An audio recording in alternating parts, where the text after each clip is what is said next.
안녕하세요. 유학파팀 현현수 기자. 구민정 기자입니다. 구독자 여러분, 새해 복 많이 받으세요. 민정 기자, 혹시 네. 노량 보셨나요? 네, 저는 명량, 한산, 노량 다 봤어요. 세 개 다. 어땠어요? 역시 국뽕이 좀 차고 아무래도 역시 이렇게 열심히 싸우셨구나 이순신 장군이 네. 알게 됐죠. 이순신 장군 하면 가장 먼저 뭐가 떠오르세요? 이순신 장군 하면 아무래도 당연히 거북선 아닐까요? 제일 그렇죠. 먼저 생각나는 게. 거북선이 가장 먼저 생각나죠. 우리나라가 예로부터 또 조선으로 유명했잖아요. 맞아요. 그래서 오늘은 좀 조선에 대해서 다뤄보려고 하거든요. 아, 민정 기자, 혹시 우리나라의 유명한 조선 기업이 어떤 곳이 있는지 알고 있나요? 저는 이제 가끔 들어본 게 한화오션 네, 하나오션. 하고 또 HD 현대에서 하는 게 뭐죠?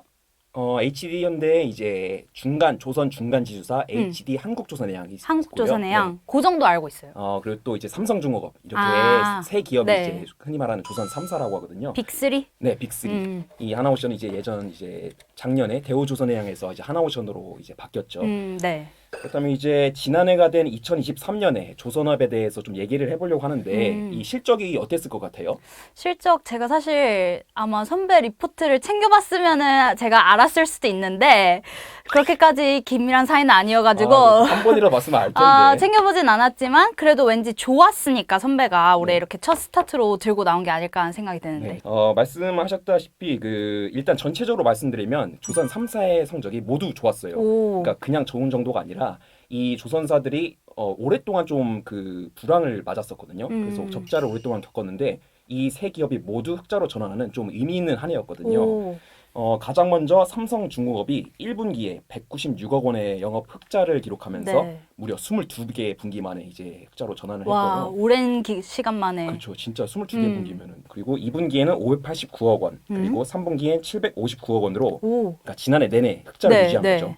그 다음은 이제 2분기에는 HD 한국조선해양 여기가 이제 전환을 했거든요. 네. 여기도 이제 전환을 하면서 2분기에 713억 원을 기록했어요. 꽤 크죠? 네. 그다음 이제 3분기에 690억 원 기록했고, 그리고 4분기에도 좀 좋은 실적이 예상이 되고 네. 있어요. 그러다 보니까 이제 성적이 이렇게 좋다 보니까 뭐가 있겠어요? 이제 직원들한테 성과급? 그렇죠. 아, 이제 HD 현대 계열사들의 이제 성과급이 나오게 되는데 네. 지금 알려진 게 이제 HD 현대 중공업이 있거든요. 거기는 이제 실적이 좋아서 네. 250% 정도의 이제 250%요? 아, 진짜 솔솔하겠는데. 부럽네, 진짜. 성과급 진짜. 그리고 이제 하나오션은 셋 중 가장 늦긴 했지만 네. 이게 하나오션이 아까 대우조선에서 바뀌었다 그랬잖아요. 네네. 이제 바뀌고 나서 첫 실적 발표에서 또 이제 3분기거든요. 네. 3분기에 흑자 전환을 했어요. 오. 그러니까 기분 좋은 그 실적 발표였죠. 그래서 3분기에 741억 원으로 흑자의 전환에 성공하면서 네. 이제 2020년 4분기 이후에 여기도 12개의 분기 만에 흑자 전환에 성공했어요. 세 회사가 이렇게 동반 흑자를 기록하게 된 게 무려 이제 11년 만이라고 하거든요. 오. 이게 되게 그래서 이제 나오는 얘기가 이제 10년 만에 조선업계의 슈퍼 사이클이 돌아왔다. 이런 얘기들도 이제 나오고 있는 거죠. 여튼 늘 적자에 시달리던 조선업계가 2023년에는 이제 전환에 이렇게 성공을 하면서 완전히 다른 성적을 보여주고 있는데, 이런 상황에서 분기 실적 말씀드린 분기 실적뿐만 아니라 연간 실적도 흑자 전환할 것으로 기대하고 있어요. 네. 그렇게 되면은 이제 삼성중공업의 경우는 9년 만에, 그리고 HD 한국조선해양은 3년, 그리고 하나오션은 지난해에는 뭐 연간 흑자를 기록하지 못할 것으로 전망되지만 이제 올해에는 이제 전환할 것으로 예측되고 있어요. 근데 사실 제가 알기로는 이렇게 산업 전반의 분위기는 사실 막 그렇게까지 좋지 않았던 걸로 알고 있는데 왜 이렇게 유독 조선 기업들의 성적이 좋은 거예요, 이번에? 네, 말씀 주신 것처럼 이 산업 전반의 분위기가 분명히 좋진 않았어요. 네. 그래서 뭐 조선업계도 이렇게 걱정이 있었는데, 이제 우린 조선업계가 선방할 수 있었던 포인트가 있는데, 이 포인트가 뭐냐면 바로 선별 수주예요. 선별 수주? 네, 오. 이 선별 수주가 뭐냐면 네. 말 그대로 선별해서 수주했다, 이게 되는 거죠. 네네.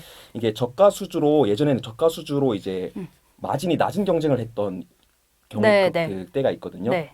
근데 이제는 LNG 선박을 비롯한 이제 고부가 선박의 수주 비율이 크게 늘었어요. 선박도 프리미엄 전략인 그렇죠, 거예요? 그렇죠. 예전에 이제 박리담회로 갔다면 네네. 이제는 프리미엄으로 간다. 이 역시 마진이 높겠죠. 네네. 이제 고부가 선박, 우리나라의 고부가 선박 점유율이 현재는 5에서 60%대 정도인데, 네. 정부는 이거를 이제 80%대까지 늘리는 계획을 갖고 있다고 해요. 근데 이렇게 뭔가 골라서 선별 수주를 할 수 있는 게 좀 신기하거든요. 근데 이거 어떻게 가능한 거예요?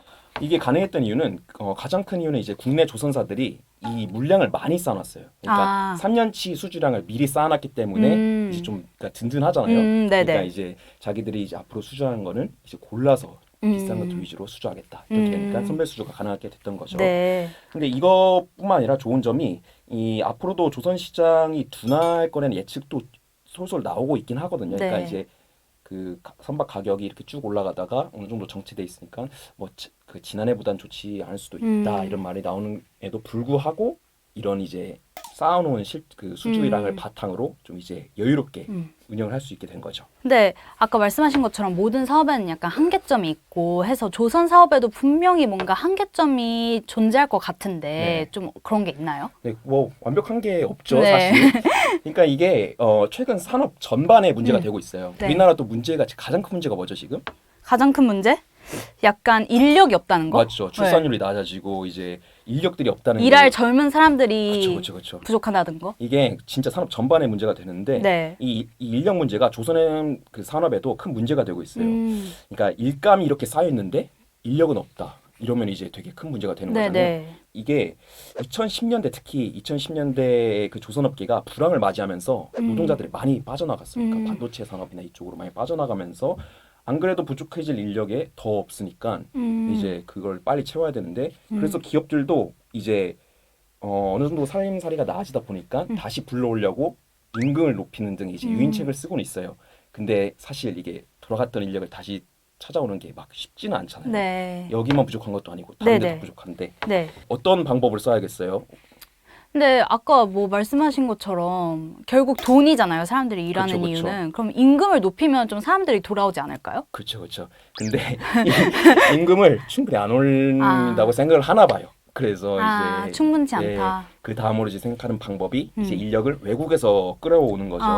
그래서 이제 부족한 부분을 외국인으로 채우고 있는데 지금 이게 어느 정도냐면 그 산업부에 따르면 지난해 3분기까지 네. 그 국내 조선업계가 14,359명의 생산 인력을 고용했는데 네네. 이 중에서 외국인 노동자들이 12,339명으로 네. 비중이 무려 86%에 우와. 달했다고 해요.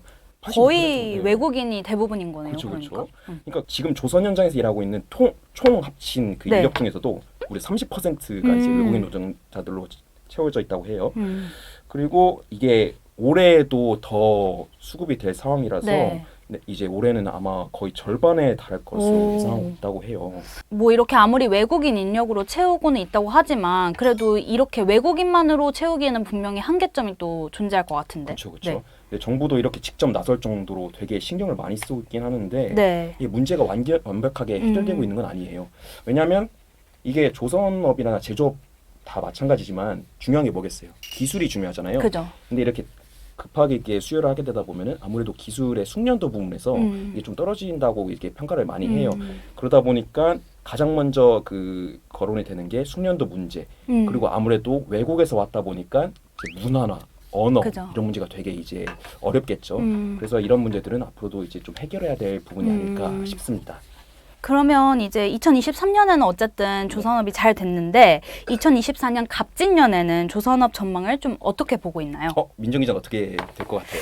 저는 뭐 사실 이렇게 말씀하신 거 보면은 뭐 아무래도 그래도 계속 호황을 이어가지 않을까 하는 생각이 드는데 사실 잘 모르겠어요. 근데 증권가에서는 네. 민정 기자 말대로 이제 네. 2023년의 호실적이 그대로는 아니지만 이제 계속 이어질 거로 보고 있어요. 이런 분위기가. 네. 네. 그 근거가 되는 게 바로 신조선가인데요. 오. 이 신조선가는 이게 말을 풀이해 보면은 이제 새로 만든 배의 가격을 의미하는 거거든요. 네. 그러니까 이게 높을수록 조선업계는 어떨까요?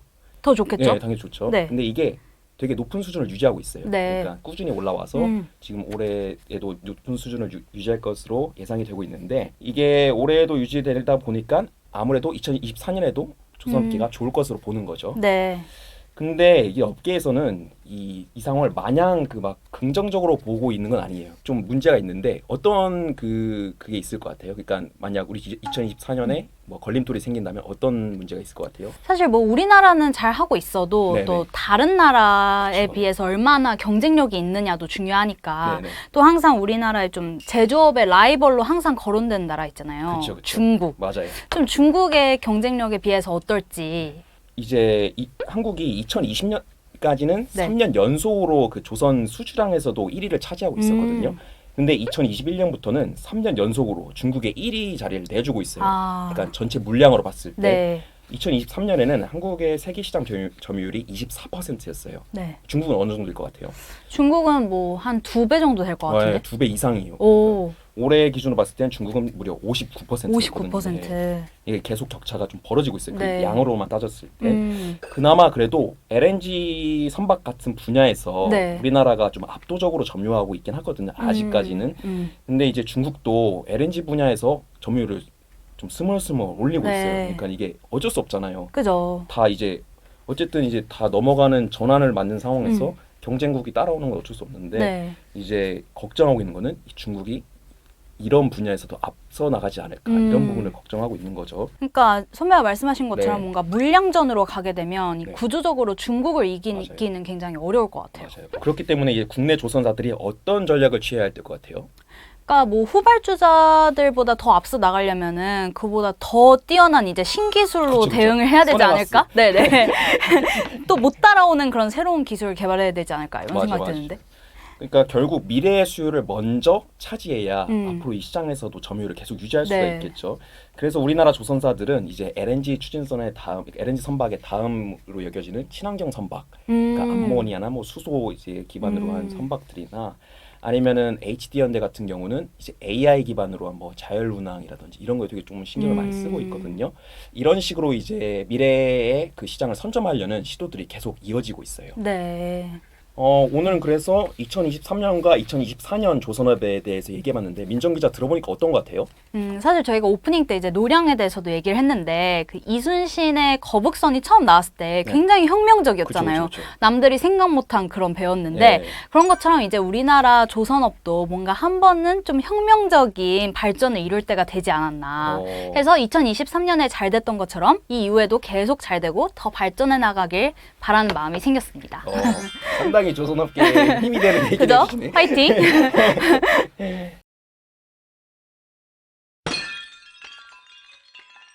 지금까지 저희는 조선업에 대해서 다뤄봤고요. 다음번에는 또 더 유익한 소식으로 다시 찾아뵙도록 하겠습니다. 안녕!